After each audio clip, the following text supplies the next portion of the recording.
많은 사람들이 초심을 잃지 말라, 초심이 중요하다라고 하는 말을 주고받습니다. 이 중에 계신 성도님들도 그런 말을 누군가에게 해보았거나 또는 어떤 위치에 있는 분들은 그런 말을 또 누군가에게 들어보기도 하셨을 겁니다. 초심 잃지 말라, 초심 중요하다. 저도 최근에 가장 많이 듣는 말이 아닌가 싶어요. 목사님, 초심 잃지 마세요. 그게 무슨 뜻이겠습니까? 지금처럼 한결같이 목회하세요. 이거 아니겠습니까? 초심이라는 건 참 중요한 것 같아요. 중요한데 참 지키기 어려운 것 중에 하나. 자기가 초심을 잃었는지 사실 잘 모르거든요. 그것도 누군가가 지적해 주자니 굉장히 불쾌해할 것 같고, 중요하지만 참 지켜지지 않는 거, 이게 이제 초심 같은데, 처음 마음, 처음 태도, 이거 아니겠습니까?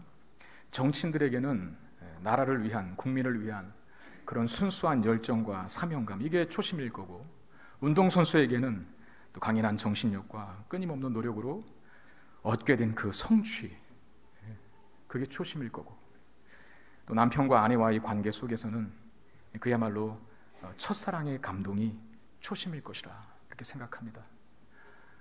남편과 아내와의 관계 속에서 부탁드립니다. 초심을 회복할 수 있기를 바랍니다.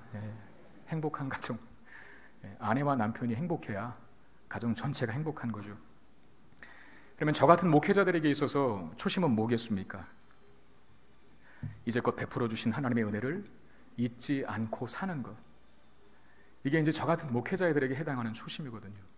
이제껏 베풀어 주신 하나님의 은혜를 잊지 않고, 잃어버리지 않고 사는 것, 이게 목회자들에게 결코 잃어버리지 말아야 할 초심인데, 다만 목회자뿐이겠습니까? 모든 그리스도인들, 모든 성도들 다 마찬가지 아닙니까?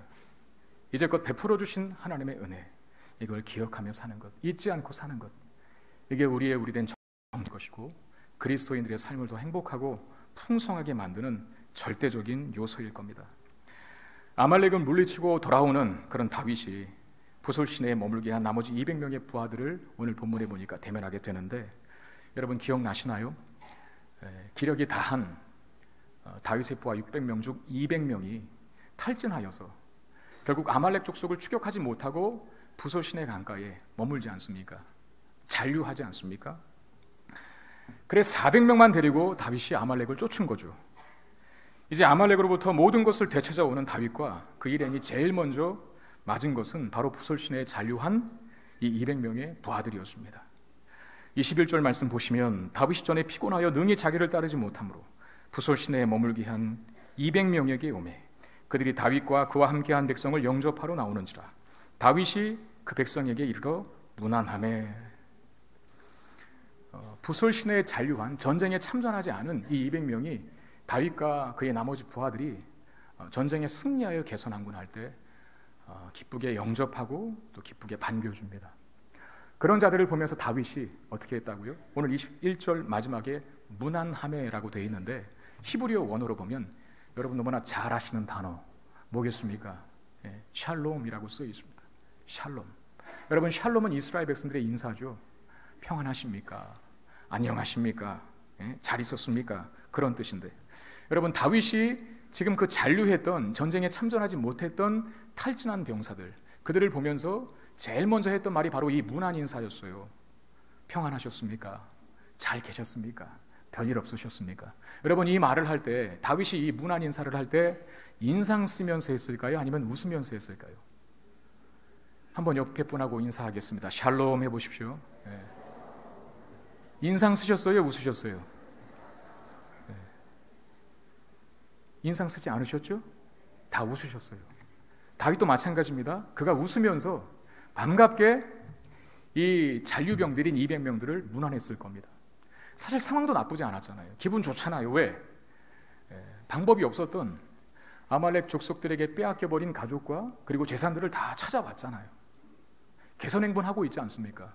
굉장히 기쁘고 즐거운 시간에 또 그들을 반겨 맞는 이 잔류병들 200명의 부하들을 다윗이 기쁘게 맞아 인사합니다. 샬롬이라고 말입니다. 다윗은 지금 이 부솔시내에 남아있는 200명의 부하들을 상당히 호의적으로, 굉장히 친절하게 대해주고 있다는 것이죠. 만약에 불만이 있었다면 그들을 향하여 인상을 쓰고 받거나 최소한 무표정한 표정으로 아무 말도 하지 않았을 겁니다. 근데 반갑게 그들을 맞았어요. 또 그들을 무난했고 그들을 호의적이고 그리고 친절하게 대해줬다는 겁니다. 근데 여러분, 사실 이 일이, 다윗이 그들을 무난한 것이 간단한 일은 아니라는 거예요. 아니 뭐 인사하는 게 뭐 그렇게 어렵습니까? 지금 이 상황에서는 어려울 수 있어요. 왜냐하면 여러분 한번 생각해 보세요. 어떤 중요한 일을 했는데 한 팀이 구성되어 어떤 중요한 일, 여러분 지금 다윗의 입장에서는 전쟁만큼 중요한 일이 어디 있습니까? 그것도 가족들을 찾으러 가는, 가족들을 찾으러 가는, 잃어버린 모든 재산들, 생명과도 같은 그 재산들을 찾으러 가는 그 프로젝트에 함께 팀으로 있었던 사람들이 그 중에 일부가 떨어져 나가는 겁니다. 이건 지도자에게 굉장히, 아니 지도자뿐만 아니라 그 나머지 팀원들의 사기 전체를 굉장히 저하시킬 수 있는, 해서는 안 될 행동이라는 거죠. 끝까지 같이 가는 건데 중도에 힘들다고, 어렵다고, 괴롭다고, 지쳤다고 포기하고 떠나갑니다. 그 빠진 사람만큼 그 빠진 공백을 나머지 사람들이 채워야 하잖아요. 그렇지 않습니까? 직장 생활 다 해보셔서 알잖아요. 그래서 휴가도 아무 때나 가면 안 되고 월차도 아무 때나 내면 안 되고 그 팀의 사정을 봐야 되지 않습니까? 왜냐하면 다른 사람들이 더 힘들어질 수 있기 때문에, 내가 없는 그 자리만큼 2배, 3배로 감당해 줘야 하기 때문에 사실상 당하는 사람 입장에서는 그렇게 기분 좋은 일은 아닙니다. 그렇지 않습니까? 그래 결국 팀의 일부가 빠져나갔어요. 그런 다음에 나머지 팀들이 정말 진짜 아닌 게 아니라 온갖 기력을 다 동원하여 죽을 돈 상통해서 정말 어떤 업적을 딱 이루었어요. 그리고 돌아옵니다. 돌아오는 과정 중에 그 중차대한 프로젝트에서 떨어져 나가버린 팀원들이 반갑다고 인사하고 맞는 겁니다. 여러분, 그 얼굴 제대로 볼 수 있겠습니까? 바울도 그랬잖아요. 전도 여행 때 마가라고 하는 사람이 힘들다고 그냥 집으로 가버린 거예요. 무슨 중고등부 수련회도 아니고 소풍 가는 것도 아니고 가다가 힘들다고 떨어져 나갔어요. 나중에 다시 선교여행을 갈 때 바나바라고 하는 사람이, 동역자가, 바울의 동역자가 이 바나바의 조카인데 다시 데리고 가자고 제안하는 거예요. 근데 바울이 뭐라 합니까? 절대 안 된다. 여기가 무슨 애들 장난인 줄 아냐고. 전도여행 1차 전도여행 때 했던 거 못 봤냐고. 난 그를 믿을 수 없다고. 딱 자르잖아요. 그게 그런 거거든요. 근데 다윗은 부솔 시내에 남은 200명을 사실상 고운 시선을 갖고 보기 어려운 사람들을 친절하고 호의적으로 대합니다. 먼저 물어요. 샬롬이라고 말입니다. 왜 그렇게 했을까요? 이유는 단 하나. 그들도 다윗의 공동체에 속한 구성원들이기 때문입니다. 교회가 커지면 커질수록, 교회가 대형화되면 대형화될수록 필연적으로 어쩔 수 없이 당연하게 직면하는 문제 중에 하나가 바로 서로를 잘 모른다는 거예요. 한 교회인데도. 우리 교회도 예외는 아닌 것 같아요. 저도 참 숙제예요. 이제 2년이 다 돼가는데 아직도 성도님들의 얼굴이 다 안 들어와요, 눈에. 근데 사실 그것 때문에 또 대형 교회를 가시는 분들도 있지 않습니까? 보장된 임명성 때문에. 물론 우리 성문교회는 그런 분들이 아무도 없다는 걸 저는 잘 압니다. 이런 거죠. 난 그냥 예배만 드릴란다. 난 그냥 신앙생활만 내가 알아서 할 테니까 뭐 신방도 오지 마시고 전화도 하지 마시고 그거 귀찮게 굴지 마십시오. 이런 분들이 참 은신하기 좋은 거처가 바로 대형교회들입니다. 우리 교회는 그런 문제가 없기를 바라지만 사실 없을 수가 없는 거죠. 근데 여러분, 우리가 서로 잘 모른다고 해서 이 한 장소, 성문교회라고 하는 예배당 안에 모였는데 서로 잘 모른다고 해서 그냥 무심하게 지나쳐 버린다든지, 모르는 사람 대하듯, 그렇게 낯선 사람 대하듯 무표정하거나 또는 인상 쓰면서 대하는 일은 절대 있어서는 안 됩니다. 왜? 내가 그분을, 내 상대를 자세히 모른다 할지라도 여러분, 우리가 지금 이 같은 장소에 있다는 한 가지 사실, 여러분 저기 여기 왜 와 있습니까? 왜 와 계신 것이죠? 예수를 믿기 때문에, 그렇죠? 그리고 그 예수 그리스도의 은혜에 감격하여 예배 드리고자 와 있는 것 아닙니까? 그 동일한 목표와 목적을 가지고 있어요. 내가 그분을 자세히는 몰라도 그래도 한 배를 탔다는 것은 알고 있고 한 운명 공동체라는 사실은 알고 있습니다. 결국 우리는 하나의 공동체라고 하는 인식을 갖는 거, 이게 필요한데, 그래서 교회 안에서 보이는 모든 성도들을 우리는 사랑스럽고 반가운 눈길로 바라볼 수 있어야 합니다.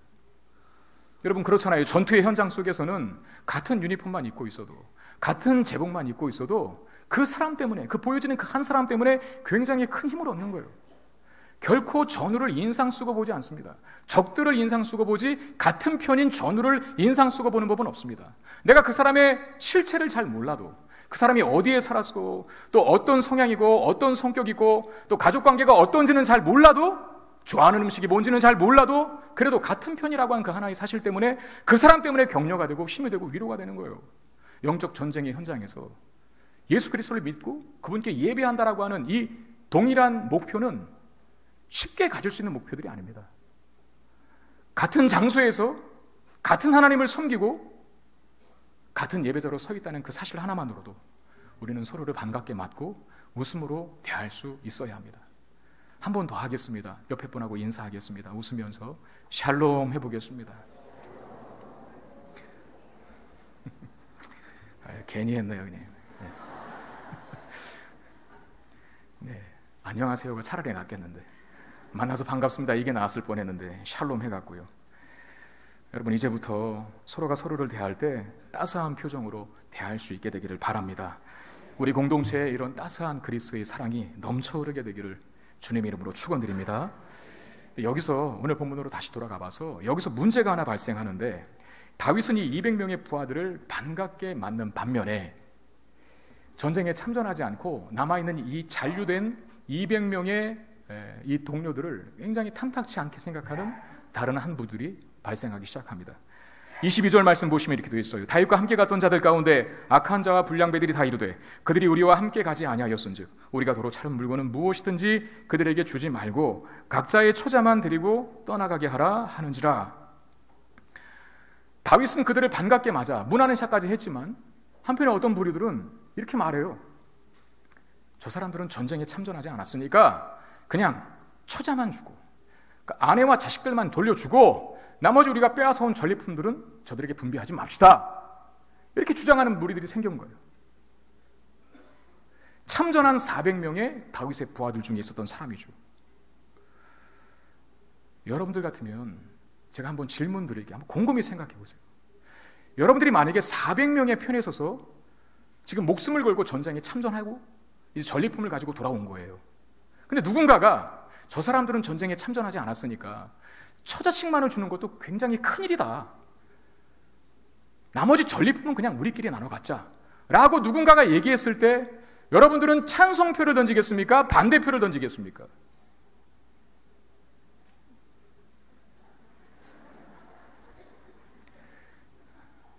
아마 다 찬성표를 던질 거예요. 왜? 그게 인간의 본성이거든요. 반대로 만약에 우리가 전쟁에 참전하지 않은 200명의 무리들 중에 200명의 부하들 중에 내가 있었다라 한번 생각해 보십시오. 참전한 400명의 사람들 중에 저들은 전쟁에 참전하지 않았으니까 재산을 나눠줄 수 없습니다 라고 하는 얘기를 들었을 때 굉장히 서운한 마음이 들었겠죠. 그러나 반론을 제기하거나 항의할 수는 없었을 겁니다. 왜? 그 말이 맞으니까.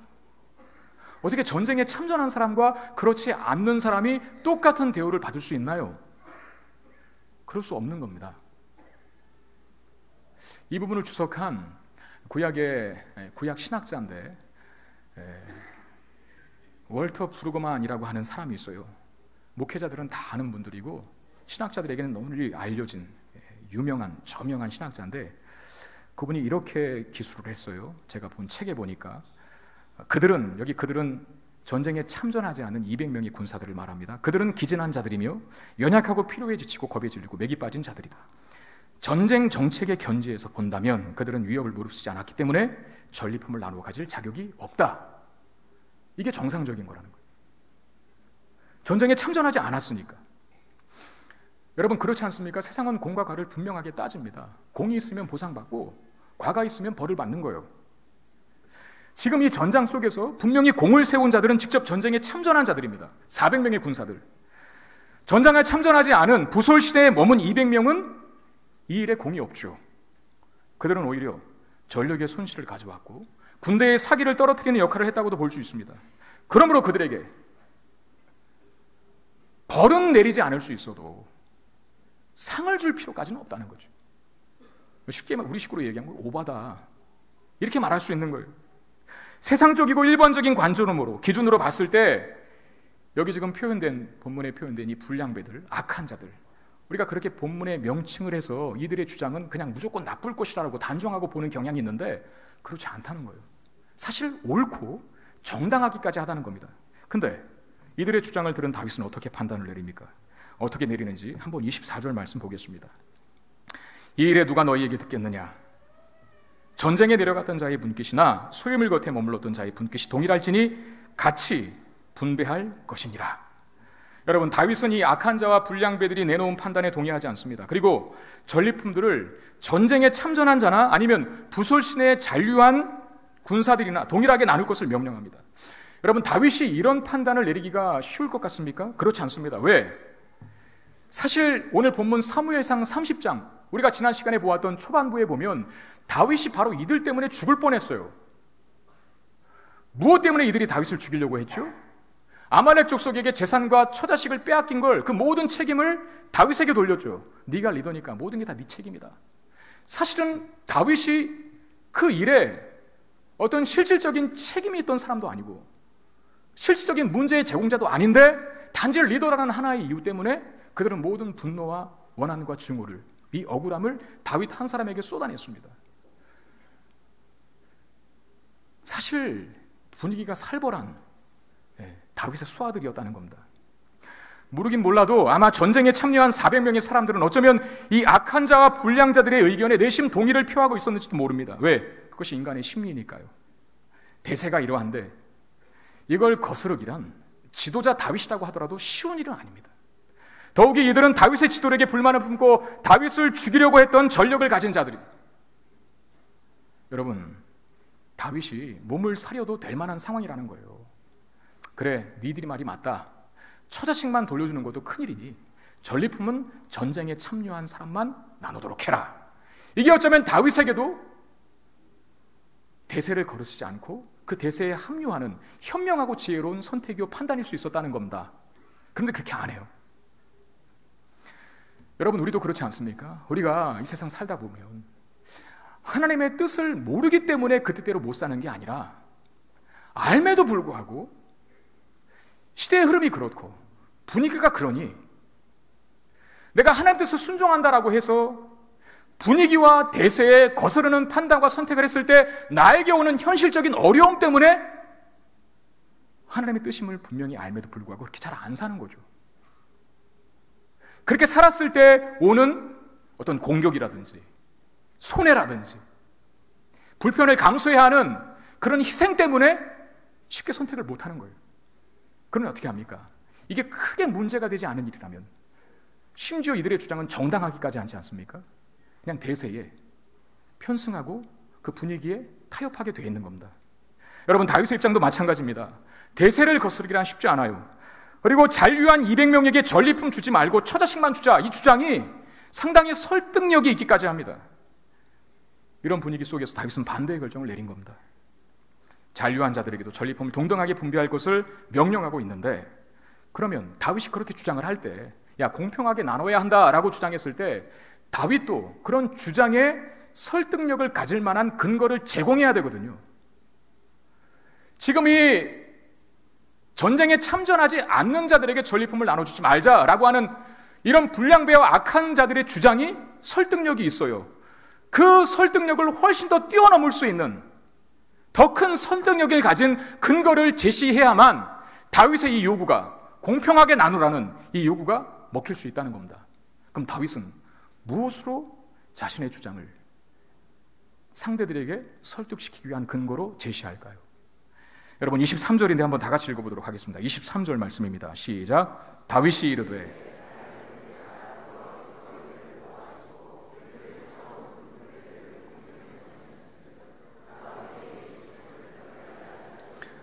여러분 다윗의 이 말 중에 가장 중요한 단어는 뭐라고 생각하세요? 여러분들이 밑줄을 그은다면 형광펜으로 색을 칠한다면 어디다 색을 칠하시겠어요?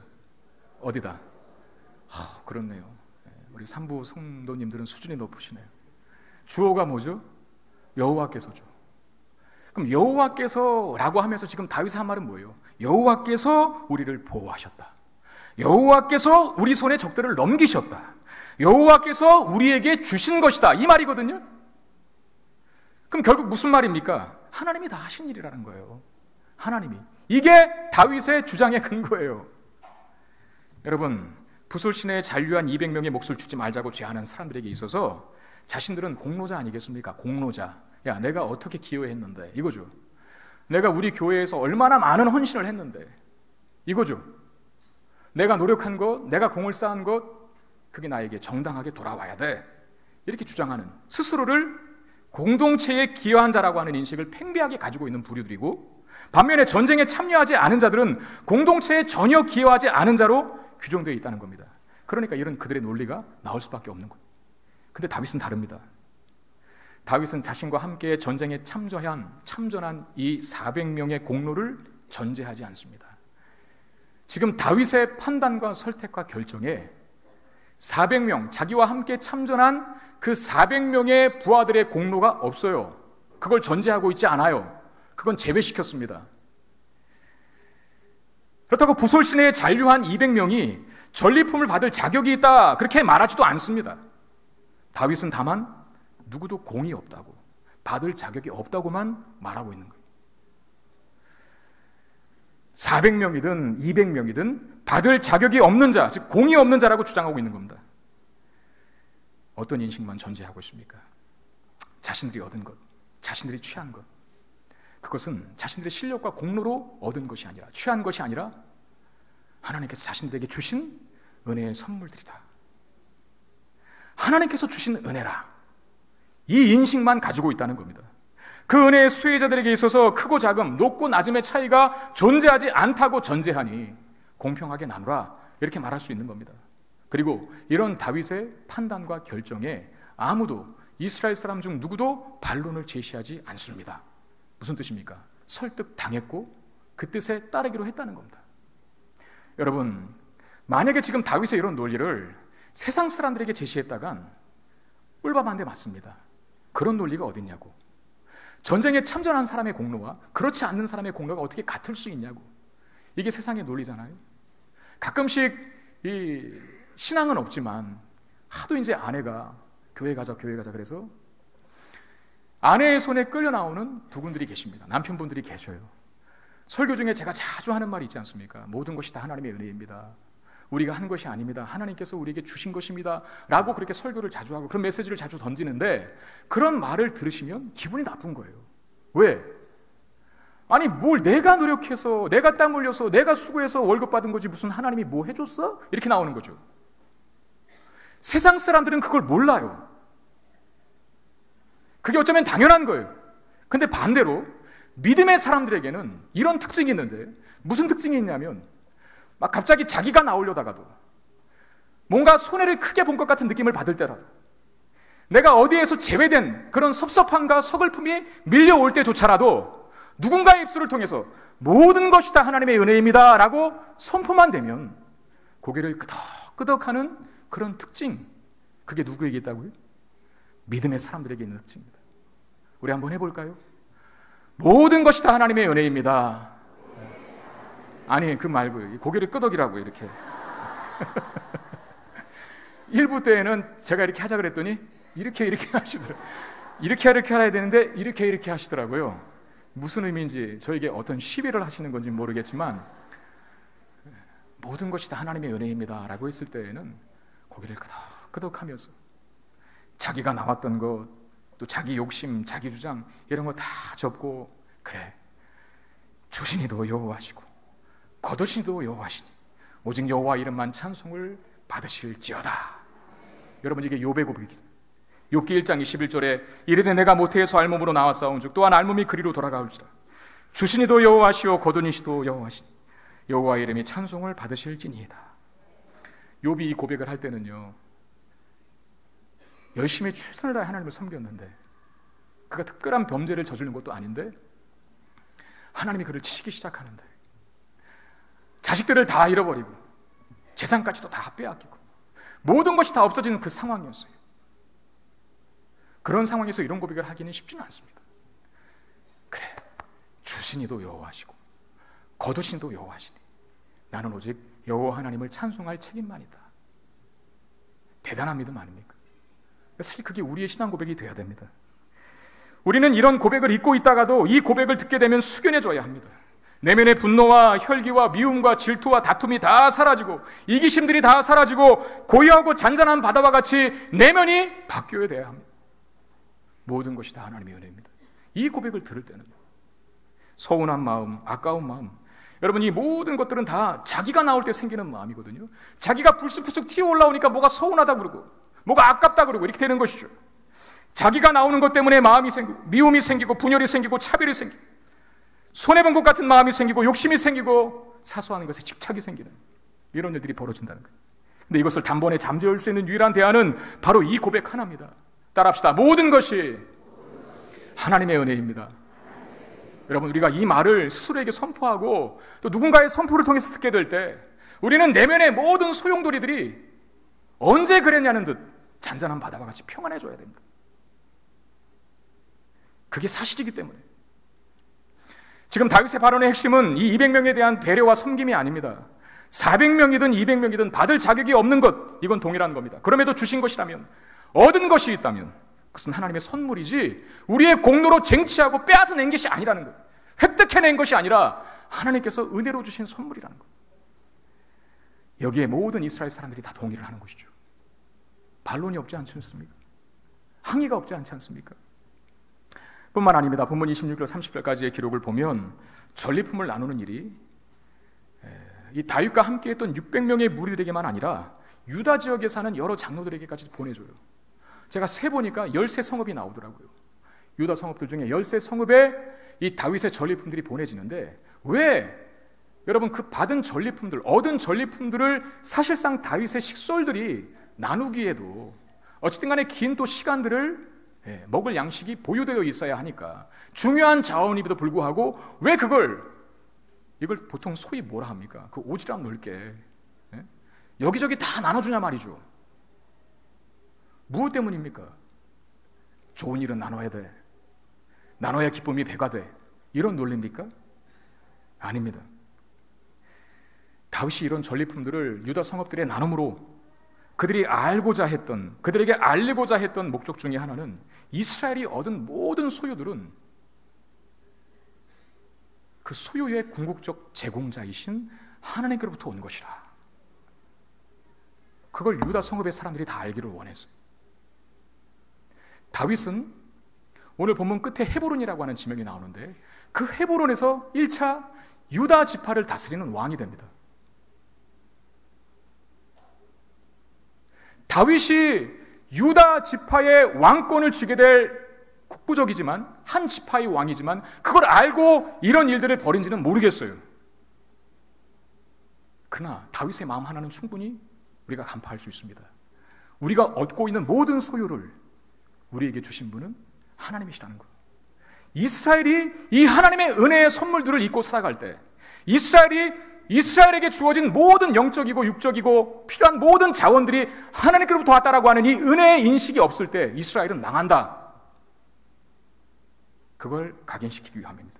훗날 다윗은 이것을 법령으로 제정하기까지 하는데 30장 25절 말씀 보시면 그날부터 다윗이 이것으로 이스라엘의 율례와 규례를 삼았더니 오늘까지 이르니라 그랬습니다. 여러분, 법으로 이 일을 제정했다라고 하는 것은 그 일이 굉장히 중차대한 문제라는 의미를 담고 있습니다. 누구도 바꿀 수 없고 누구도 이 일을 제기할 수 없는 그야말로 확고부동한 규정이고 규칙이라는 것이죠. 이스라엘의 이와 같은 행동, 여러분 세상 나라에는 이것이 굉장히 비합리적이고 몰상식한 행동이에요. 어떻게 엄청난 공로가 있는 사람과 공로가 전혀 없는 사람을 똑같이 대우할 수 있는가? 세상에서는 전혀 죽었다 깨어나도 이해 못할 논리거든요.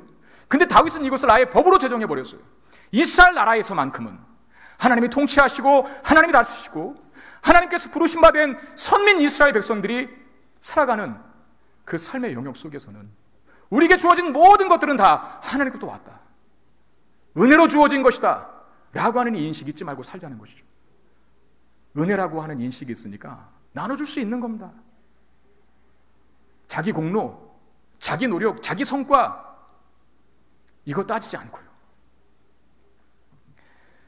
여러분, 다윗이 지금 대세를 거스르고 있고 법으로 제정하고 있고 다른 13개의 성읍 사람들과 이 전리품을 나누고 있다라고 하는 것에서 우리가 한 가지 알고 넘어가야 될 이 부정적인 취지 뭐겠습니까? 절대 이스라엘 땅에서는 인간의 공로, 인간의 자격, 인간의 조건이 생각되어서는 안 된다는 거예요. 인간의 공로와 자랑이 개입되는 일에 이토록 강한 경계가 필요한 이유는 무엇 때문입니까? 여러분, 인간의 공로와 자랑이 들어가는 순간 하나님의 은혜라는 개념은 사라지기 때문입니다. 하나님의 은혜 없이도 잘 먹고 잘 살 수 있다는 생각, 하나님의 도우심과 은혜 없이도 내가 뭔가를 이루어낼 수 있고 어떤 업적을 내세울 수 있다라고 하는 것, 그것만큼 무모한 것은 없습니다. 그렇게 되는 순간에 모든 은혜는 다 거두어지고 하나님의 은혜가 거두어지는 순간 인간은 생존 불가능하기 때문입니다. 여러분, 물고기는 물에서 살아야 하는 겁니다. 나무는 땅에 뿌리를 두고 살아야 생명력이 있는 것입니다. 그리스도인들은, 하나님의 사람들은 은혜의 바다에 빠져 살아야만 합니다. 은혜의 땅에 심겨져 있어야만, 그걸 떠나가는 순간 우리는 죽게 되죠. 전리품을 나누지 말자고 했던 이 다윗의 수하들이 오늘 본문에 악한 자, 불량자라고 명칭이 되어 있는 이유가 여기 있어요. 그들이 윤리적으로, 무슨 도덕적으로, 양심적으로 비인격자고 아주 나쁜 놈들이라, 그래서 불량자라, 악인들이라 그렇게 명칭하고 있는 것이 아니라, 다윗이 여러분 시편 1편에 보면 의인과 악인을 비유했잖아요. 의인은 뭡니까? 시냇가에 심은 나무. 악인은 뭡니까? 바람에 나는 겨. 무슨 차이죠? 시냇가에 심겨진 나무는 그 나무의 뿌리가 시냇가, 즉 하나님을 상징하는 시냇가에 연이어져 있다는 거예요. 여기서부터 오는 모든 은혜의 영적 자원들을 누리며 흡수하며 살아가는 열매, 살아가는 나무, 그가 바로 의인이라고 얘기하고 있고, 악인은 혼자 떠돌아다니는 것이죠. 하나님의 은혜 필요 없다 라고 말하면서 자기 마음대로 자기 실력껏, 자기 노력껏 살 수 있다고 생각하고 그렇게 살아가는 자들, 바람에 나는 겨와라고, 악인이라고 비유했습니다. 다윗은 그걸 경계하고 있는 겁니다. 여러분, 다윗은 이제 사울을 피해 도망자로 살아온 기나긴 세월에 마침표를 찍게 될 날이 머지 않았습니다. 우리가 다음 시간에 보게 되겠지만 이제 사무엘상 31장이 끝이거든요. 이 31장에서 드디어 사울이 죽어요.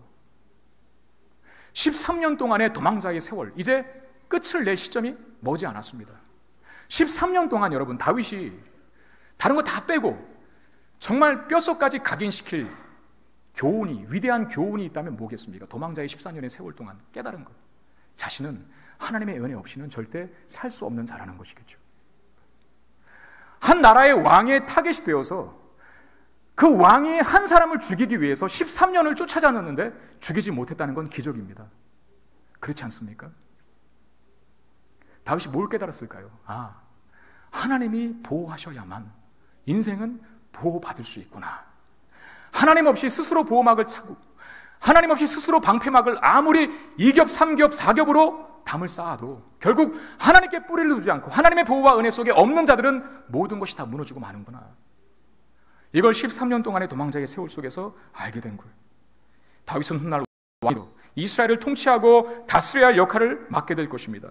다윗이 다스리는 나라, 다윗의 왕국의 특징은 은혜의 왕국이어야 합니다. 다윗은 메시아를 예표하는 인물이에요. 메시아는 예수 그리스도십니다. 다윗이 통치할, 메시아를 예표하는 다윗이라고 하는 인물이 통치할 이스라엘은 그래서 은혜의 왕국이 되어야 됩니다. 왜? 예수 그리스도가 오셔서 우리에게 시작하신, 그리고 완성하실 하나님의 나라는 은혜라고 하는 그 절대적 요소가 그 하나님 나라의 본질로 들어가 있기 때문이죠. 여러분, 만약에 하나님 나라가 우리가 들어가게 될 천국에 은혜의 요소가 절대적인 요소로 자리매김하고 있지 않다면 그 나라에 들어갈 사람 여기 아무도 없습니다. 그렇지 않습니까? 우리가 무슨 자격이 돼서, 우리가 무슨 조건이 있어서, 우리가 무슨 공로 운운하면서 나 정도면 천국에 들어가도 됩니다라고 말할 수 있겠습니까? 우리는 결격 사유가 많은 자들입니다. 죄가 많은 자들입니다. 허물이 많은 자들입니다. 근데 우리는 천국 시민이 되었어요. 하나님 나라의 시민이 되었고 하나님 나라의 백성이 되었습니다. 무엇 때문에? 그 나라의 특징은, 예수님께서 다스리시고 지배하시는 그 나라의 특징은 은혜의 원리를 특징으로 두고 있기 때문에 그렇습니다. 다윗의 역할이 바로 그거 아닙니까? 은혜를 이스라엘 백성들로 하여금 알게 하고 은혜로 통치해 가게 만드는 것. 사실 이 본문의 내용을 묵상하면서 저의 역할을 생각해 보았습니다. 목회는 무언가 성도들로 하여금 하나님의 은혜를 더 많이 알게 하고, 그리고 하나님의 은혜 없이는 단 한순간도 살 수 없는 존재라는 사실을 우리 성도들의 마음속에, 영혼 속에 깊이 각인시키고 또 크게 넓게 이해시키고 확장시키는 것, 그게 사실은 목회인데, 그러려면 내 안에 은혜가 넘쳐나야 되고, 제가 하는 목회 속에서, 제가 하는 설교 속에서 항상 하나님의 은혜가 편만하고 충만하게 드러나야 돼요. 근데 저도 인간인지라 참 초심을 유지하기가 어렵지 않습니까? 목회자가 가져야 될 초심은 뭐라 그랬습니까? 이제껏 내가 얻은 것, 모든 것이 다 하나님의 은혜였다는 사실을 기억하는 것. 여러분, 제가 몇 년이 지나고 또 어느 시점에 있어서 전주호 목사님의 목회와 전주호 목사님의 설교에 하나님의 은혜가 조금씩 사라지는 것 같으면 저에게 와서 꼭 말씀해 주시기를 바랍니다. 제가 신경질 안 부릴 테니까 꼭 찾아와서 말씀해 주시길 바랍니다. 그게 저에게도 유익이에요. 그게 없으면 목회는 끝장입니다. 만약에 제 목회와 제 설교 속에서 하나님의 은혜가 더 이상 나타나지 않고 묻어나지 않는다면 저는 그때가 끝인 겁니다.